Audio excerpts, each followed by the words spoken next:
السلام علیکم ورحمۃ اللہ وبرکاتہ۔ آپ جانتے ہیں کہ ہم لوگ بات کر رہے ہیں حضرت امام حسین رضی اللہ تعالیٰ عنہ کی مبارک سیرت پر، اور ہم نے جہاں گفتگو چھوڑی تھی آج انشاءاللہ وہاں سے ہی اس کو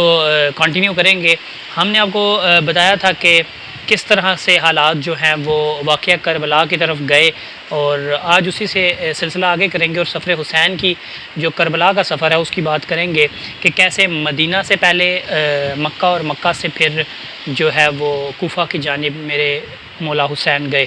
تو سب سے پہلے آپ لوگوں کو معلوم ہے کہ حضرت مسلم بن عقیل رضی اللہ تعالیٰ عنہ جنہیں سفیر حسین کہا جاتا ہے، امام حسین نے اپنا سفیر بنا کر ان کو کوفہ بھیجا، اور وہاں اس لیے بھیجا کہ وہاں کی جا کے صورتحال جو ہے اس کا جائزہ لے اور امام حسین کو بتا سکیں۔ لیکن جب مسلم بن عقیل رضی اللہ تعالیٰ عنہ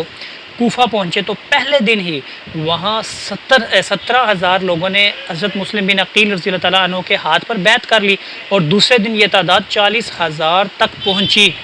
پھر اس کے بعد کیا ہوا، حضرت مسلم بن عقیل رضی اللہ تعالیٰ عنہ نے امام حسین کو خط لکھا اور یہاں کی جو صورتحال اس وقت تھی وہ ساری بتا دی اور اس سے آگاہ کر دیا۔ امام حسین سفر میں تھے، یہاں کا نظام تب بدلا جب نعمان بن بشیر جو ایک نرم دل انسان تھا اور اہل بیت کے لیے محبت رکھتا تھا، اس کو معزول کر کر ابن زیاد جیسا بدبخت گورنر کوفے کے اوپر لگا دیا گیا، اور اس کے بعد اہل بیت پر جو ظلم ہے وہ شروع ہو گئے۔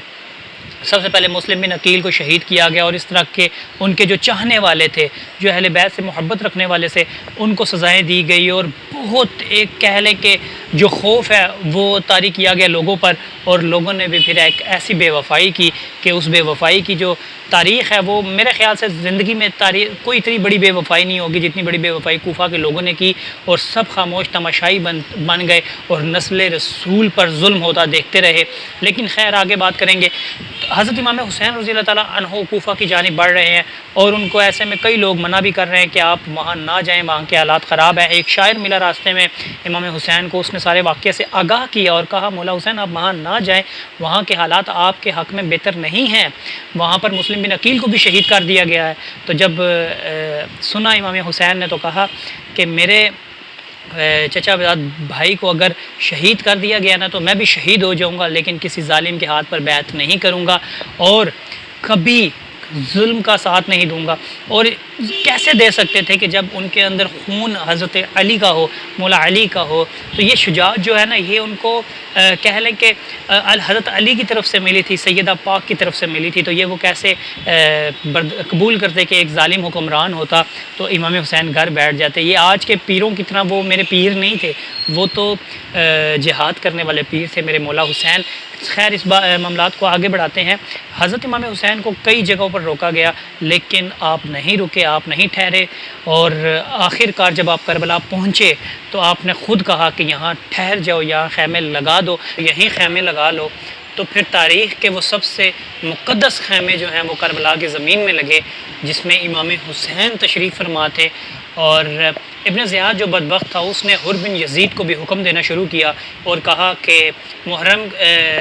کے جو دن تھے شروع کے، اس میں انہوں نے کہا کہ ان کو تنگ کیا جائے، اہل بیت کو، نسل رسول کو تنگ کیا جائے، ان پر پانی بند کیا جائے، ان کا کھانا پانی بند کیا جائے، تاکہ جو معصوم بچے ہیں جب وہ تڑپیں گے تو یہ ہماری بیعت کر لیں گے۔ مطلب اس طرح کی گھٹیا سوچ تھی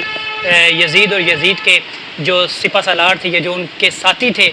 لیکن حر بن یزید کو جب یہ حکم ملا نا تو حر بن یزید نے کہا کہ میں تو یہ نہیں کر سکتا، میں جانتا ہوں یہ آل رسول ہے، میں جانتا ہوں یہ نواسہ رسول ہے۔ اور حر بن یزید کے اندر بھی جو دل تھا نا اس دل نے کہا کہ نہیں یہ میں نہیں کر سکتا۔ پھر حر بن یزید کا یہ نرم رویہ دیکھ کر اور اس طرح کے ان کے خیالات دیکھ کر ابن زیاد بدبخت نے ان کے اوپر شمر اور ابن سعد جیسے لوگوں کو مسلط کر دیا، اور وہ اتنے بدبخت تھے کہ انہوں نے کوئی لحاظ نہیں کیا آل رسول کا، اور کوئی مطلب انہوں نے دیکھا ہی نہیں کہ سامنے نواسہ رسول ہے، وہ حسین ہے جس کو میرے نبی چوما کرتے تھے، میرے نبی سونگا کرتے تھے۔ حضرت ابو ہریرہ رضی اللہ تعالیٰ عنہ سے ایک روایت ہے کہ جب انہوں نے دیکھا کہ نبی اکرم صلی اللہ علیہ وسلم مولا حسین کو سونگ رہے ہیں تو آپ نے پوچھا یا رسول اللہ آپ یہ کیا کر رہے ہیں؟ تو انہوں نے کہا ابو ہریرہ تجھے نہیں معلوم کہ میں جب حسین کو سونگتا ہوں تو اس کے جسم سے مجھے جنت کی خوشبو آتی ہے۔ اللہ اکبر! اس نواسہ رسول کے ساتھ یہ ظلم ہوا، اللہ تعالیٰ میں اور بیان نہیں کر سکتا۔ جو ظلم ہوئے، ظلم کی ایک داستان ہے اور بہت بڑی ہے، اور میرے میں ہمت نہیں ہے، میں کمزور انسان ہوں، تو میں بس آپ سے اجازت چاہوں گا اور اللہ تعالیٰ ہمارا حامی و ناصر ہو۔ اللہ تعالیٰ ہمیں سمجھنے کی توفیق عطا فرمائے کہ کیوں امام حسین نے کربلا میں یزید کی بیعت نہیں کی، اور ہمیں بھی کبھی کسی ظالم کی بیعت نہیں کرنی چاہیے اور ظالم کے سامنے ڈٹ جانا چاہیے حسین کے انکار کی طرح۔ اسی نوٹ پہ دیجیے اجازت، اللہ حافظ۔